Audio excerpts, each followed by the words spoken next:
$30, $29, $28. I don't have to do that, do I? I think it's an informal kind of a group, so we don't have to wait exactly till 7 to start, but we're pretty close.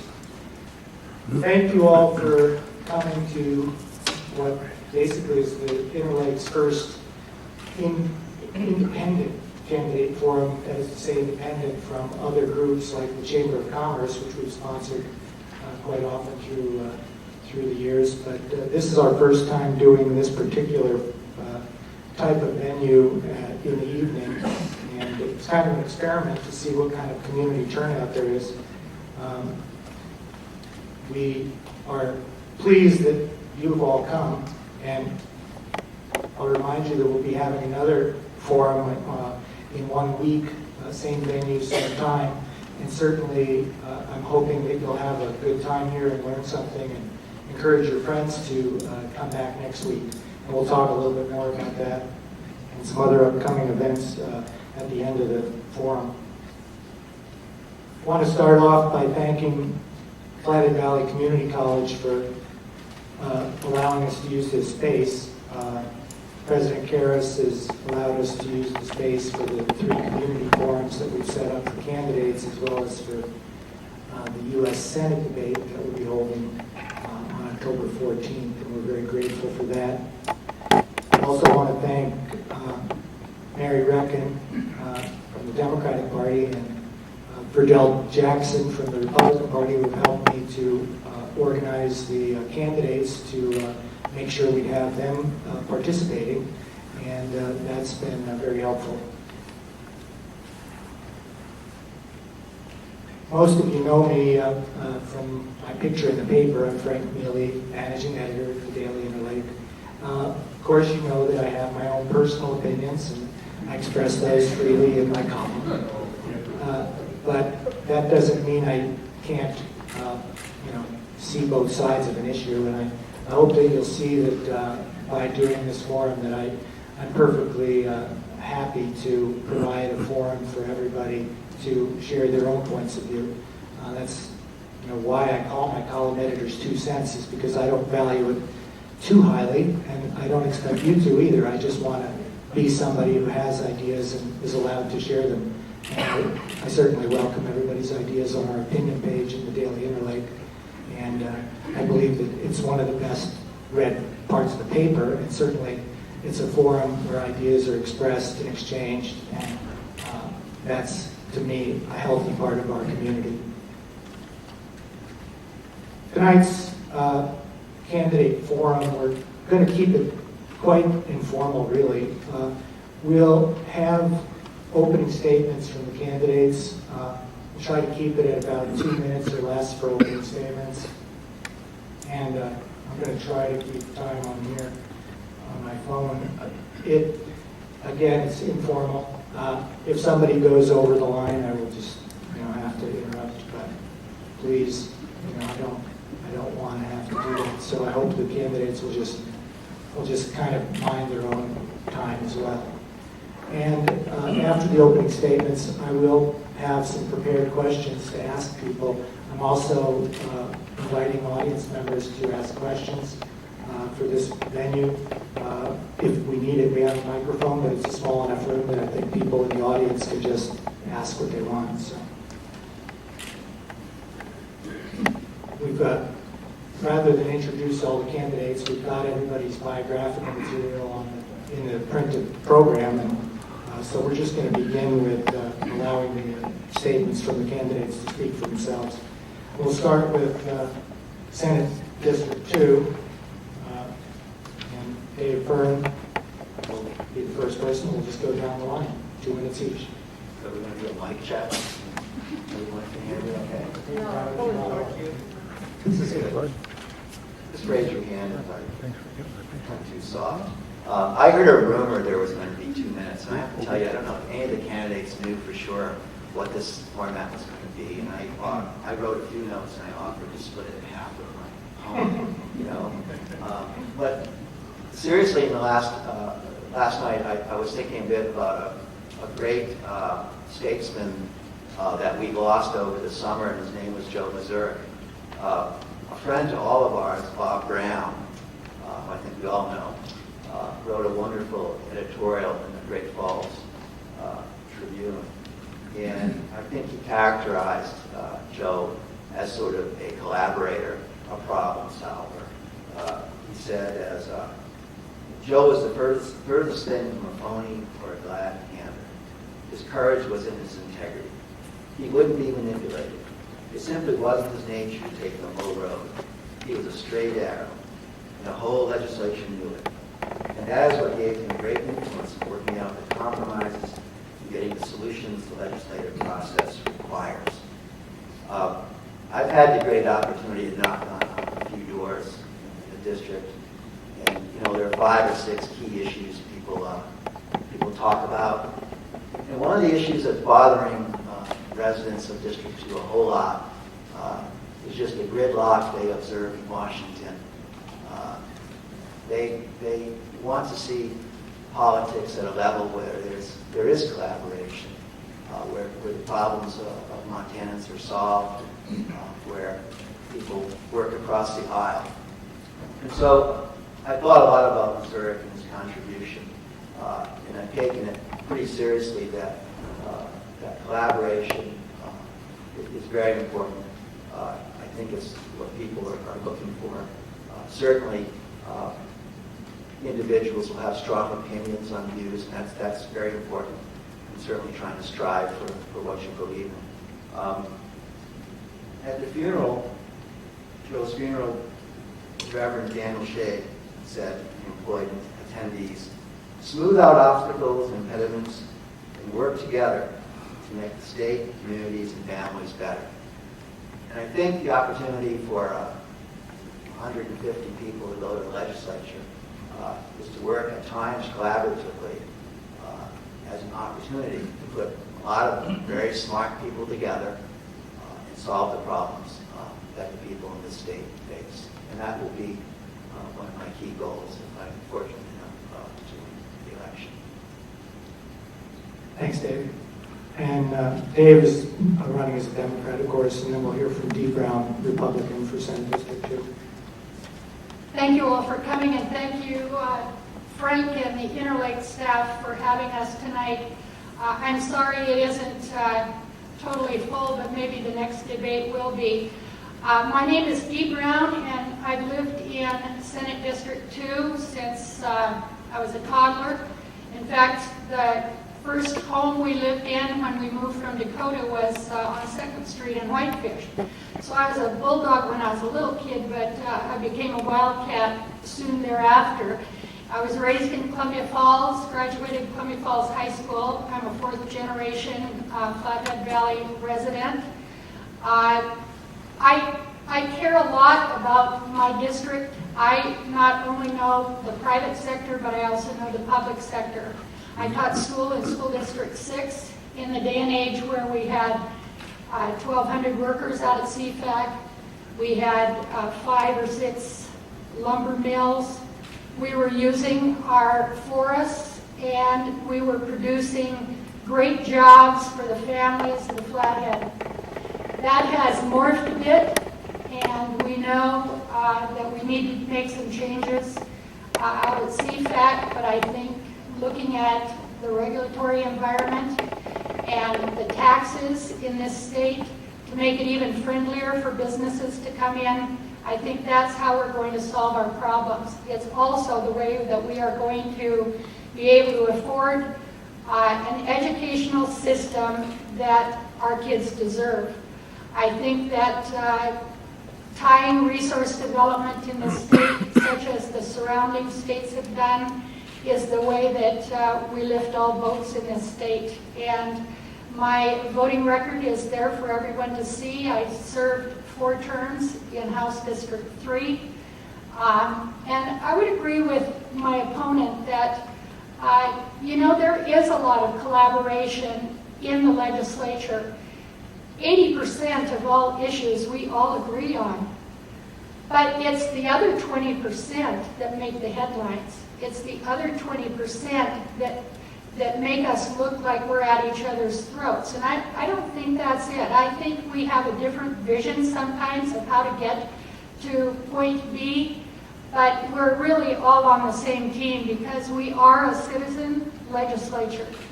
And I hand it to everybody at this table to pay your bucks, go out there and knock on doors, get your message out to the people, and let the people decide. And I would appreciate your vote on November 6th. Thanks, Steve. Next, we'll hear from Zach Perry, Democrat running in House District 3. Hello, again, my name is Zach Perry, running for House District 3. Not to echo you, Frank, but there you have it. Sounds right. Thank you very much for coming tonight. I'm a 33-year member and product of the communities of Columbia Falls and the Canyon. I was fortunate enough to go through the education system from Martin City School to Columbia Falls High School, where I graduated in 1996. I had the opportunity to go to the University of Notre Dame and graduate in 2001 with a bachelor's degree in government and international relations. I've enjoyed growing up in this community with an amazing playground with Glacier National Park. My dad worked in the lumber mills until they shut down, and eventually worked for the Park Service. My mom's been in the education field with Title I for over 20 years. I am running for the legislature because I feel it's imperative that we refocus our efforts not only on quality job creation, but the preservation of the jobs, the quality jobs that we already have in House District 3. Those jobs include, but are not limited to, teachers, those that work at RV&M, Stoltz, Plum Creek, the people that work at the Montana Veterans Home. We've got some quality jobs in House District 3 that we need to preserve. And along the way, we can work on job creation, but we cannot forget the need to preserve those that are already intact. I also would like to focus on quality education, not just K through 12, but also secondary education. I feel it is a foundational building block of our democratic society. And it not only benefits our youth and young adults, but it's tied directly to our economy as a state and as a nation. I'd like to look at property tax reform and make sure that we don't have a huge shift, and to make sure that the telecommunications industry and the oil industry pay their fair share and not allow that shift to fall on small businesses and private individuals and homeowners. So with that being said, that's who I am in a nutshell. These are some of my goals. I want to work to represent a community agenda from House District 3, not a personal one. Thank you very much. Thanks, Ed. Jerry O'Neill, Republican, House District 3.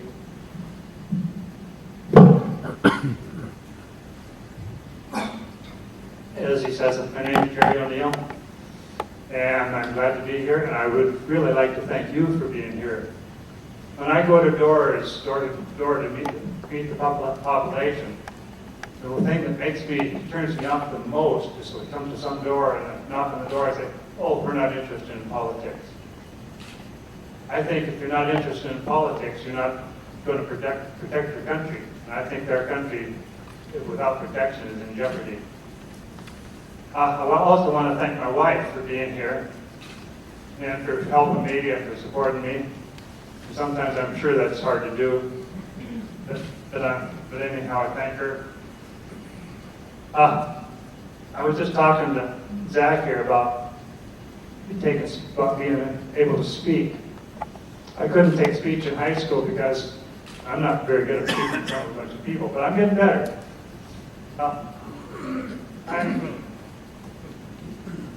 I'm running for House District 3. Actually, I've been in the Senate for 8 years. I termed out of there. And when I first started, I was in Senate District 42, which included the Columbia Falls area. And that was about 10 years ago. And I sat out after the 8 years when I term limited out, I sat out 2 years until Dee Brown termed out of the House, so I ran for her seat. So I've been in the last session and now I'm running for re-election. One of the reasons that I really want to be there, and one of the reasons it's going to be hard to be there, is because of the national debt. Now, why should the national debt affect us in Montana? Well, to start with, we get over 40% of our state budget from the federal government. The state looks to me like the federal government has two choices. One, it can increase and continue to increase the federal debt the way it's been doing and go broke. Or two, it can decrease the federal debt. If it decreases the federal debt, it's probably going to have to stop giving as much money to Montana and other states.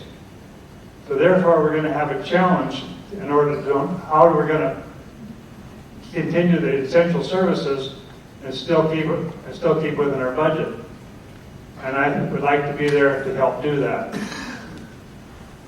I've got a history of fighting for causes. Sometimes it's get a little bit brutal. Like after I had one battle, I was invited to speak for Children's Rights for Parents, a group of parents that wanted to have input into the kids' life, have joint custody or somehow to see them. And one of the members there was a father. His wife took the child over on the Flathead Reservation. And he needed some help because his wife when she took the kids to the reservation, she filed suit for custody and divorce on the reservation. And I went over to the reservation and asked the judge if I could help him. And she said I had to take the license in order to help him, which I did. I passed the test and became licensed there in 1984. Also, I helped him. It wasn't very easy, and he didn't come out very good at it. And then I helped other cases through the years. And I lost my license there for a while because I helped the daughter of the chief prosecutor's son's fiance, who had a kid with him. And the chief prosecutor didn't like it, so he didn't like me because I won the case for the daughter.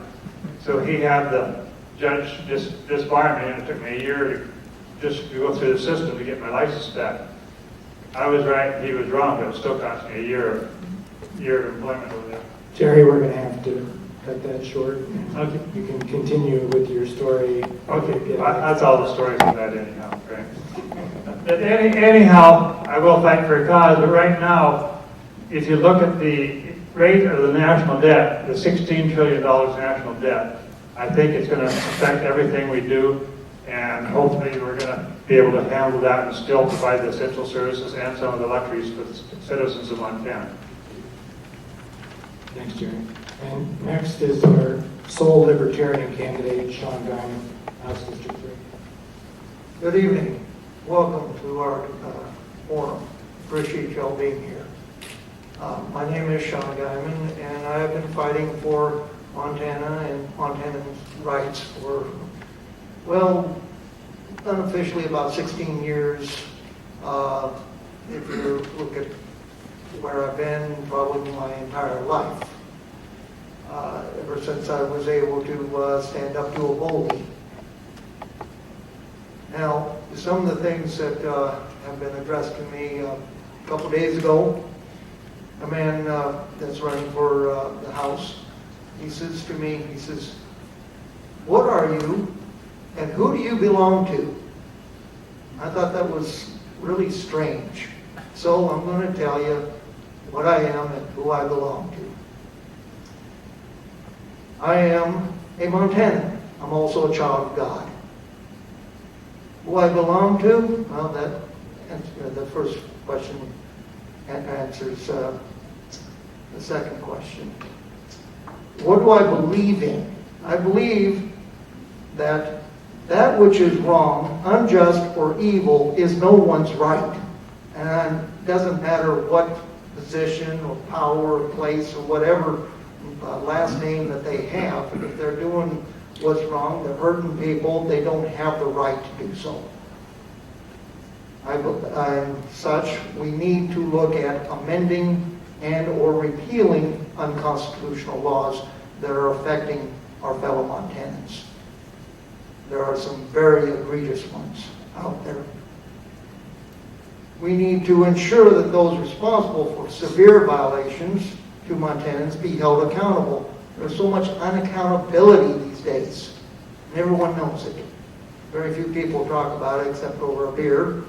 But wouldn't it be nice to see our elected officials standing for more accountability these days, not just in Montana, but on our national scene? I hope to drastically reduce the workman's comp costs. It's still way too high, and that's what is hurting our state. That's why the small businesses are stagnant, and if they stay stagnant long enough, guess what? They go out of business. I was a businessman for a number of years. I was a successful businessman in Columbia Falls for a number of years. We need to increase job productivity and availability. Everyone pretty much has a good idea how to do that. If they don't, they can think outside the box, but let's get it done. We need to empower the small businesses instead of regulating them to the point where they can't even move or breathe. We need to protect... Sean, we're going to have to wrap up. Okay. We need to protect the church from state encroachment, and we need to ensure that the Bill of Rights are not abridged in any way. Thank you. Thanks, Sean. Next up, House District 4. Looks like Ed Leeser. Not sure about pronunciation, is that right? No, yeah, Leeser, very good. Good evening. My name is Ed Leeser. Thank you all for coming. It's an honor to be a part of this group. It invigorates my sense of civic duty and citizenship. I'm a 22-year resident of Whitefish. I'm married. I have 3 kids. All 3 of them went through the Whitefish school system. I'm a veteran. My dad was a veteran. My son was a veteran, is a veteran. So veterans' issues are very near and dear to my heart. And I will always keep those considerations in the forefront. I'm also a hunter. I've hunted probably every drainage on the Tally Lake District. I know them all very well, and I appreciate the opportunity and the privilege to be able to hunt. I love going over to the Missouri River breaks as well. So that's important to me. I'm a wildland firefighter. I've been doing that for many years, travel around the United States working on large fires. And so I have an intimate understanding of the impacts, the cost, the potential problems that communities can have as a result of large wildfires. I'm a forester. That's my occupation. That's where my skills, that's where my experience lies. I've managed, I worked for the Forest Service for 30 years and retired about 4 years ago, and wanted to continue doing what I'm doing, was doing, and so I am a consulting forester. Forest management to me is a noble profession, and I've learned a lot from it, and it guides me in my day-to-day life as well. So why am I running? You know, a bunch of people ask me, and to be quite honest with you, this was not on my list of things to do. But having thought about it and given it great amount of consideration and thought, it would be truly an honor to represent the community of Whitefish. So I'm all in, and I'm working like every day, literally every day, to be the person that represents this community. So as a forester, natural resource management is what I do. It's what I know. And that's the skill that I would like to take with me to Helena. I know we can manage our natural resources, whether it's timber, oil, gas. Ed, we're going to have a question on that. Okay. You can hold your fire. All right. I'm also a strong advocate for education. I think we need to adequately fund our schools, and that's a very, very high priority for me. And finally, I also want to try to work in a collaborative, collegial manner with everybody in the legislature. So that's going to be my #1 priority. Get to know the other legislators and try to work together to get something done. Thank you. Thanks, Ed. And next up, Timothy Baldwin, running as a Republican. Hello, everybody. I'm Tim Baldwin. Thank you for coming out tonight. I greatly appreciate your being here and the opportunity to speak to you tonight. You can read the information about me there on the flyer. I just real briefly, I am an attorney. I've been practicing law for 9 years. I currently work at the Lerner Law Firm downtown Kalispell, and Al Lerner is the attorney there. He's been in Montana, I think, for about 40 years practicing law, so he's pretty well established here. It's an honor actually to work for him. He's a great attorney, a great attorney for the people, quite frankly, and so it's an honor to be able to practice under him. Just to answer the question that I've been asked by many people, and Ed just address his experience. A lot of people have asked me the same question. Why are you running for this House seat? What interest do you have in politics? And it's an interesting question because a lot of people have the perception that if you're running for politics, you must be getting something out of it. I can tell you thus far that really hasn't happened to me yet. But I can tell you it's a service, I think, to the people that's honorable, noble, and is something that we should take very seriously and really take with a high regard and a high sense of duty. I have that sense of duty, and I want to be a servant of the people. I think I could fill that role well. Looking back on my experiences as a young person, one of the reasons I became an attorney was because I wanted to help people, wanted to help them in cases they may need legal services with. And that's what I've been doing for the past 9 years. But I can tell you this, I really didn't understand what it really meant to have a sense of duty and responsibility until I had my children. I have 2 young children and 1 on the way. My oldest is 2 years old. She just turned. I have a 1-year-old boy, and I have another boy due on December 25th. So I'll have 2, 1, and then the newborn. So we're quite busy. But I can tell you it's been a life-changing experience to see my children and want to see them grow up in a prosperous society, a healthy society, a society where people respect each other, where government respects the people, and the people have a sense of community and a sense of responsibility to each other, and a sense of individual responsibility to themselves and to their family. And so that's more real to me than it's ever been in my life. And so I think I would do well for the people in House District 4. I want to do well for the people, to consider the voice of the people and all the issues and problems they're facing in our economic conditions, in our situation, that we need to really start paying attention to some of these things that are causing some problems for us. And so that's what I want to do. And it would be a great honor, and I would be very humbled for the people of House District 4 to elect me. And I appreciate your support and be glad to answer any questions you might have. Thank you. Thanks, Tim. For House District 7, Diane Taylor, Democrat. Hi, thank you so much for coming. Like everybody said, it is really, really important, I think, that people pay attention and see what we all represent and make an informed choice. So thank you for being here tonight. Last June, I retired after 21 years as a school librarian and a middle school math teacher at Helena Flat School. And as a middle school math teacher, I was asked sometimes, probably quite often, why do we have to do this? And my stock answer was always so that you could have a good future. But quite frankly, right now, I'm a little worried about the future for those students. There's 1 billion people more on the earth right now than when I started out. And those 1 billion people are competing for jobs, they're using up resources, they're creating waste, they're putting a strain on pension systems. Quite frankly, the future for my students has some problems looming in it.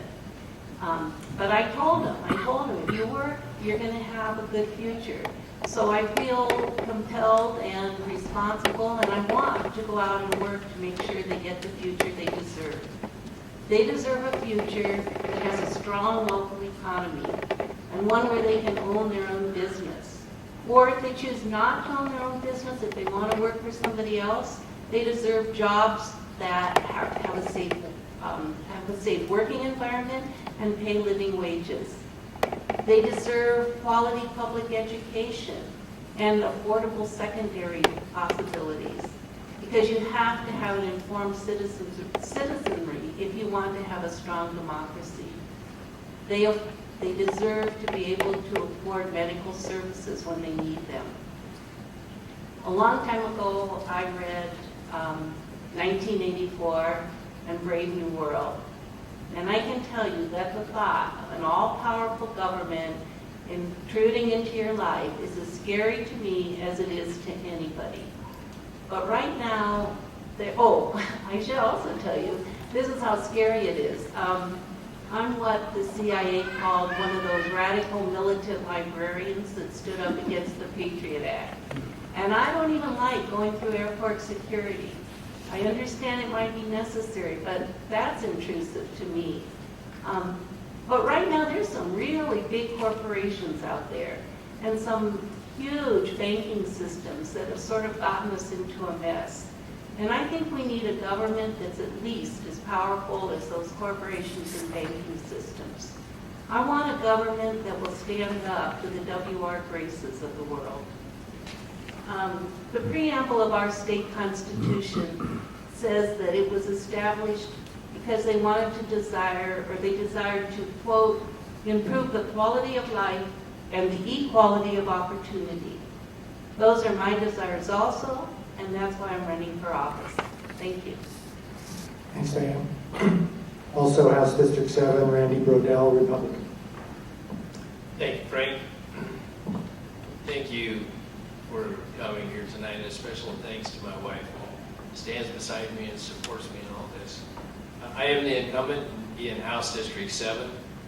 You're sitting right in the middle of House District 7, the college, and all of Northeast Kalispell. The Evergreen area is in the district.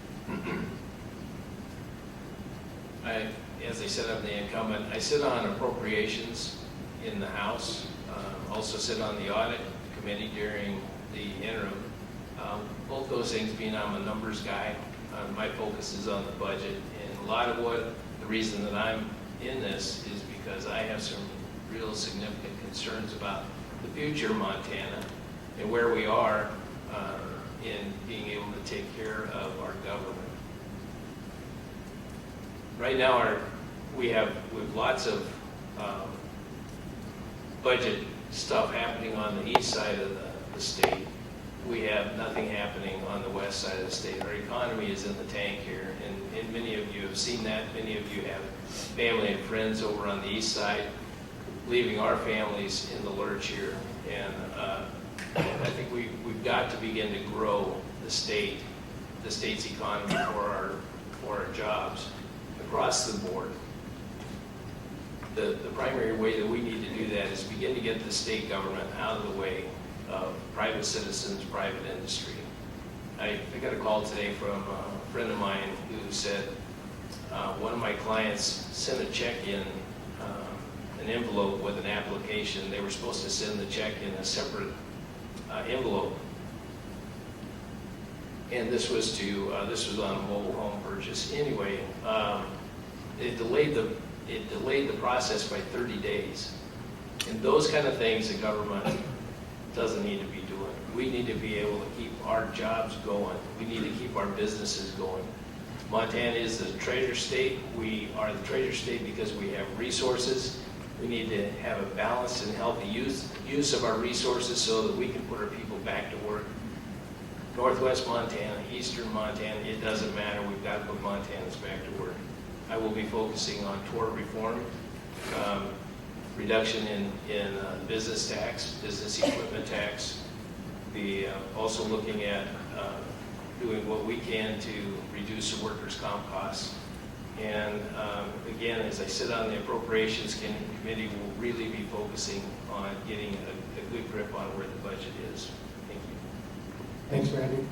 Next up, Brittany McLean, Democrat, running in House District 8.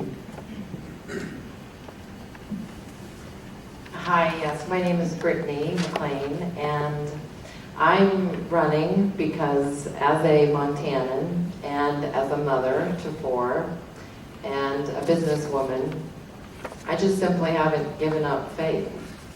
And I really truly have faith in an honest and a true government. And that absolutely means 2 things: by the people, for the people.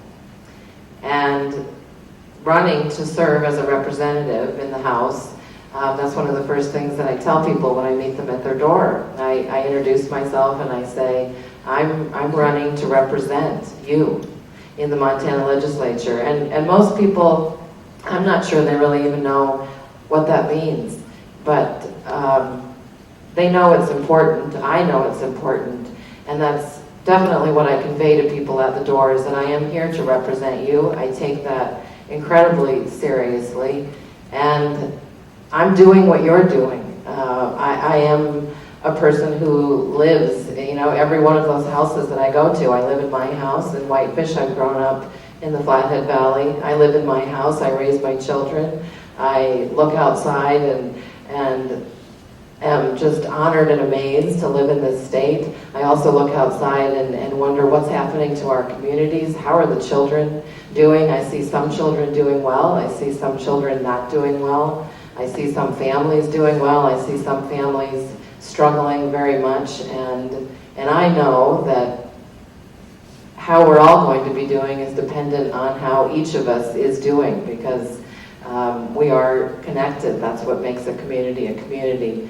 And I also really firmly believe that Montana, as we all know, is an incredibly special place. And I believe that it's special because we have space to be creative here. We can truly be creative. And my background is in public policy. I studied public policy at a graduate level in New York. It was quite an experience to leave my home state of Montana and study public policy, but I learned a great amount about what it means to be a policymaker.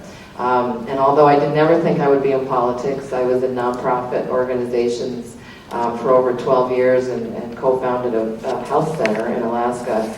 I do know that it is about policy, it is about decision making, and it's about being creative. That if we're talking about jobs and economic development, we need to keep the jobs that we have, we need to keep those strong, but we also have to be creative. We have got to think outside of the box, and if there's one state that can do it, it's Montana. And I really see Montana being a role model and being a state that people look to and they say, wow, what did they did that in Montana, and look what they did, and look how well everyone is doing. And I'm just simply excited to have the opportunity to do that and to serve. Thanks, Brittany.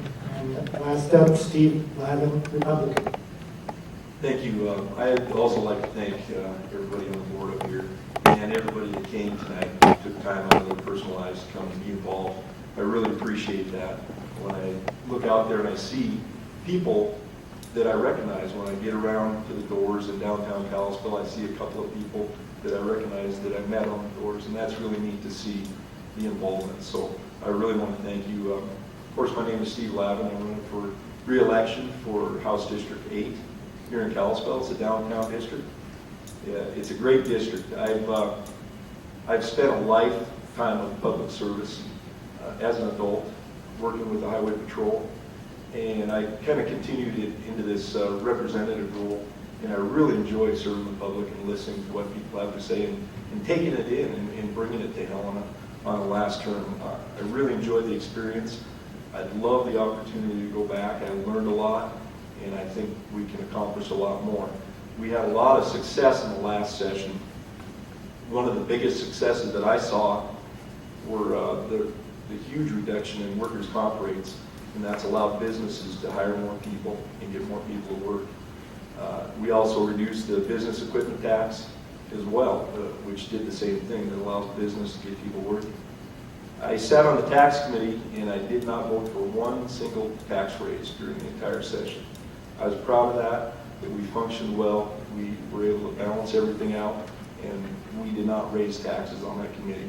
I want to thank the leadership of Representative Blaisdell on that committee as well. Personally, of course, with my experience in law enforcement, I went in there to work on a few public safety bills. I was able to pass one of the most significant public safety bills in the past 20 years for reducing DUIs in Montana, the 24/7 bill. And I'd be glad to talk more about it. It's really successful. It's saved lives, and it's doing a good job. I'm proud that I've had a 100% voting record with the Montana Chamber of Commerce and the Montana Building and Industry Association. As far as my plans, if I'm lucky enough to be reelected, I want to focus on the jobs and economy. When I get around the doors, like a lot of people are saying, there's a lot of foreclosed homes. There's a lot of people that say they're out of work. So that'll be my primary focus, is jobs and the economy. Like I said, with the great success with worker comp reform, I think we can do more on that. We moved out of last place, but I'd like to move up and get in the middle of the pack at the end of the session. I think we can get it accomplished. If we can continue to reduce the business equipment tax, we can encourage more business to move to the state and hire more people. And I want to work with and support the Rick Hill and John Sanju plan to encourage responsible resource development and use some of that leverage to permanently decrease property taxes for property tax owners. I think it's a great plan. I know we can get it done, and we will. I've raised 2 kids here in the valley. They both went to public school here in Kalispell. I just sent one off to Carroll College, and it sounds a little cliche, but I'm here for the kids. And I'd like to see my kids have the opportunity here in Montana to make a good wage and have a good job. I want my son and daughter to stay here, and that's why I'm running for election. Thank you. Thanks, Steve. Thank you all. Since this is kind of informal, I'm going to try, since there are 10, 11 of you up here, and if we run through each question and hear from everybody, we won't get time for many questions. So I want to just throw out a question, and then I'll pick one of you to start, or I may just ask a volunteer, and then we'll see how many people want to follow up on that, or debate it, or bring up a different point of view. First of all, it's come up a couple of times, natural resources and the relationship of natural resources to jobs. So let's talk about that first. I'm going to ask, what will you do to support natural resource development and extraction in Montana specifically? And by the way, that 2-minute per person went to about 3 minutes, so I think everybody should feel comfortable that you got your time. I lost track of my alarm, sorry about that.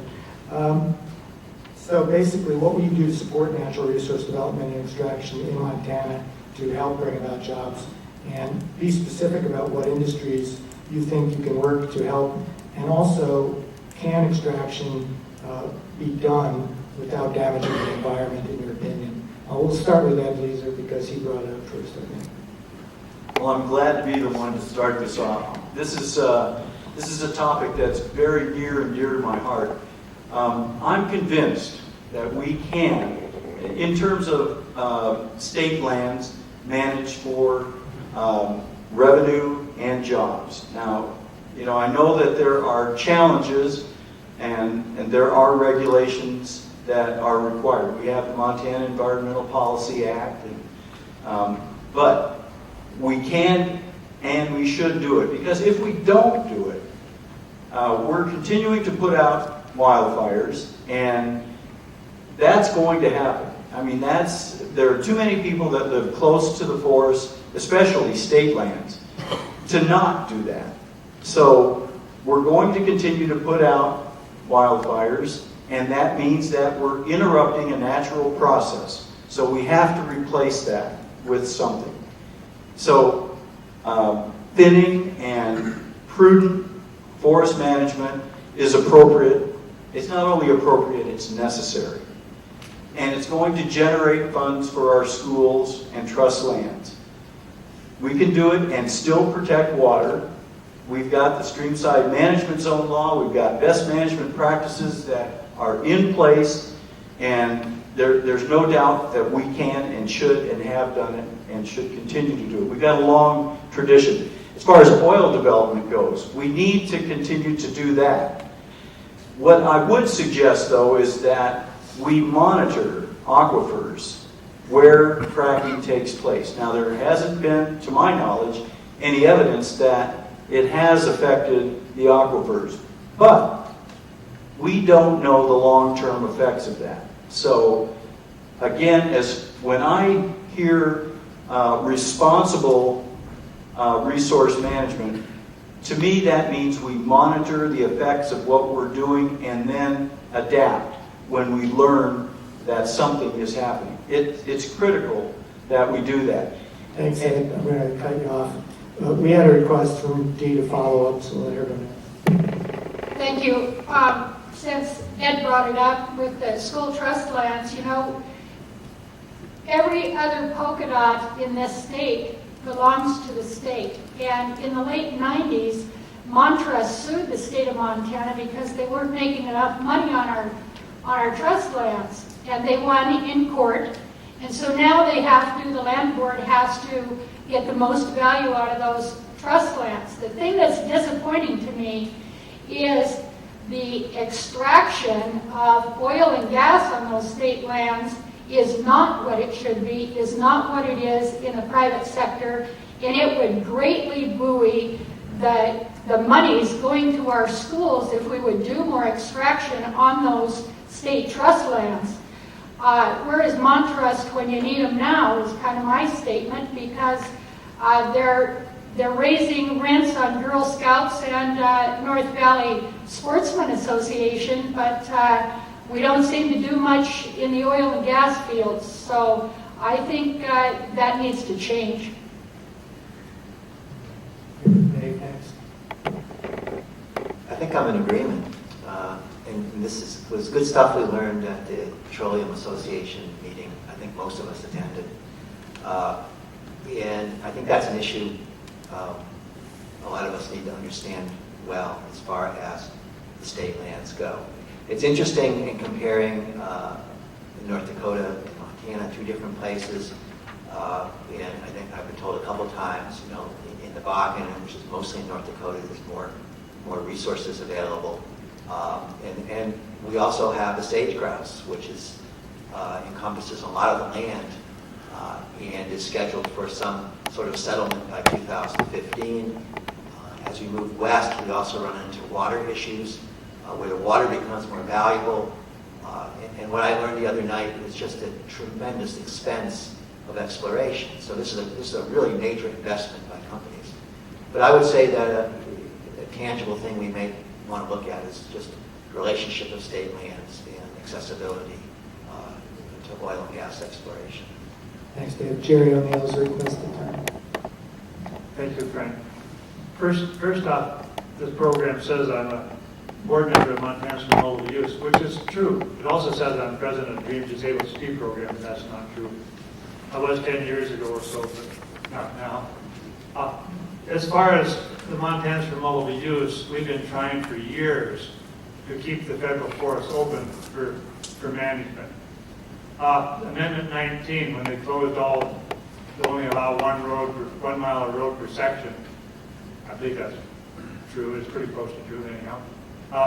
We fought that, and they say that they have to have that because grizzly bears can't walk across roads, or roads interfere, diminish the grizzly bear. I've seen, since they've done that, I've seen pictures that they've got a video slides or whatever of a grizzly bear down in the Swan, several grizzly bears down in the Swan that have had radio collars on them and they track them. And those grizzly bears are running all around the roads, between the roads and around the houses and whatever. But I think we need to do some more science on that and find out what really the truth is there. Also, some of the national acts regarding management of the forest require the federal government to coordinate with the local governments and with the local governments, and then President Obama recently, by executive order, requires them to coordinate with non-governmental organizations. And I think his intention probably was to coordinate with the environmental organizations, while also with Montana's for Multiple Use is a non-governmental organization. We're trying to coordinate with them. We're also trying to we're actually more concerned about trying to get the county to coordinate with the federal forest and the forest management of the woods. And somehow we need to start managing our forest instead of burning it up. And I think that we should, before they go in and do a controlled burn, I think they should go in there and at least thin it out before they burn it. And hopefully we'll start using our resources in the Flathead. Thank you. Okay, we're going to hear from both of Jerry's opponents, so we'll start with Zach. I just wanted to quickly add that resource development is important to the state of Montana. We have coal, we have oil, we have natural gas. And that's what this country runs on. We can look at alternative energy and developing that. But what I want to make sure of is that the revenue that's created from oil and gas and coal from the east side is distributed throughout the state in terms of schools. Right now you have school districts that have millions of dollars. We have school districts on the west side that are hurting. We don't have to go that far back to remember the boom in the timber industry and how oil and gas were struggling on the east side and how we were there for them. I think it would just be fair to make sure that our school districts also benefit from resource development, responsible resource development. Thank you. Hey, Sean. Yes, on this subject, it burns me up every time I go up to Quorum and I go up by the old school there and I see that plaque sitting out there in front of Roberts Mountain. And it says, Experimental Fire, UN MAB, MAB standing for Man and Biodiversity Program. Every aspect of our government, whether it's state, local, whatever, cannot and should not tolerate this kind of activity in our state. Doesn't matter who's doing it. They should not be allowed to start fires just to see if they'll burn. And as far as the coal is concerned, and the rest of our resources, we need to explore every aspect of our resources and keep them going to keep our state strong and keep our people employed.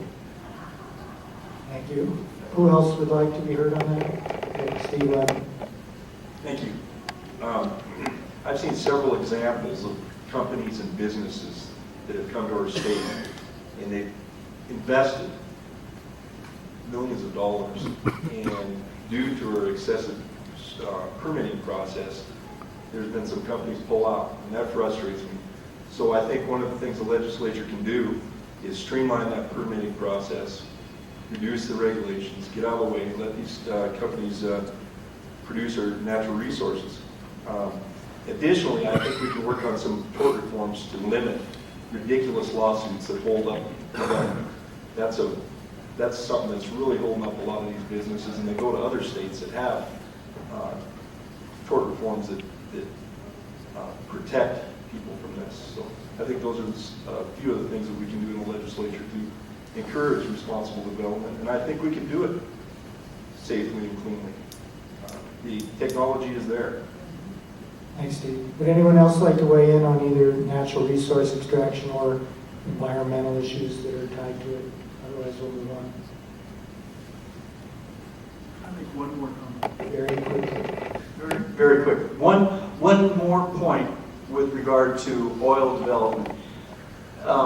Places like Sidney, Montana are hurting right now. And they don't have the infrastructure they don't have the teachers, they don't have the law enforcement. That is a direct result of the oil development that's going on. I think it is worthy of looking at diverting more of the revenue that's generated from the oil back to those communities so that they're not hurting. Right now, Sydney has porta potties around the outside of the town because their septic system is completely maxed out. So I think the legislature needs to look at that. Thanks, Ed. I'm going to ask a kind of offbeat question now, and it's not a trick question, but it's not something that you usually hear at something like this. Is there any issue where you intend at this time to vote your conscience rather than to follow the party line for either the Democrat, Republican, or Libertarian Party? And on a related question, are there issues where you think the people you represent will be better served by you voting against your own party's leaders? And I'll let you have a few seconds to think about it. And then I want to go down the line and just have everybody answer this so that we can get on the record. It doesn't have to be a long answer. But basically, under what circumstances are there any issues currently or any that you foresee where you might be going against your party's recommended vote?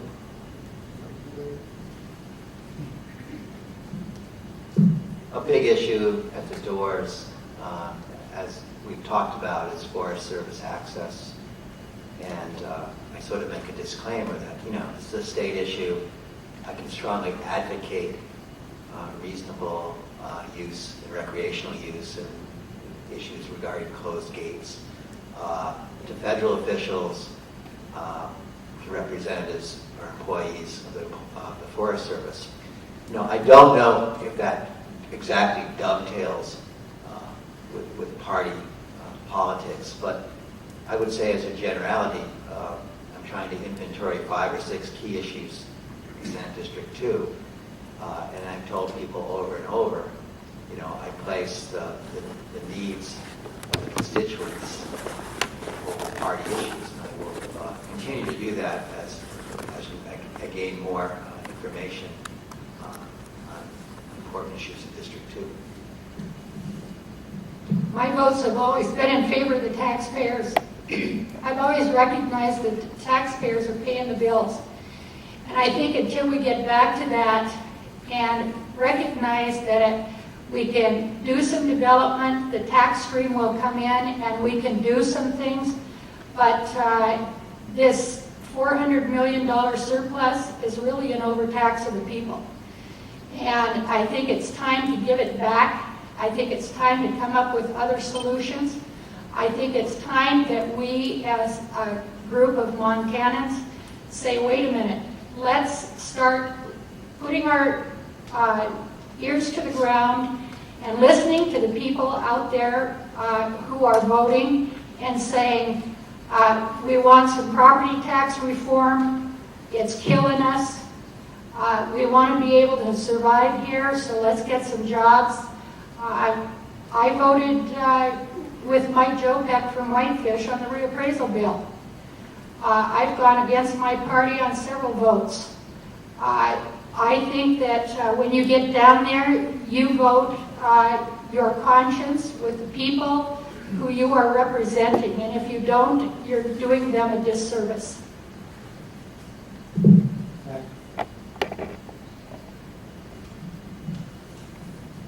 I think one particular issue that'll come up again this legislative session will be the privatization of the Veterans Home. And when it comes to the quality care of veterans, I don't think either party can claim to have the market cornered on that. All I know is that when you have men and women who have fought for this country, the care, the quality of care, and their way of life needs to be a priority.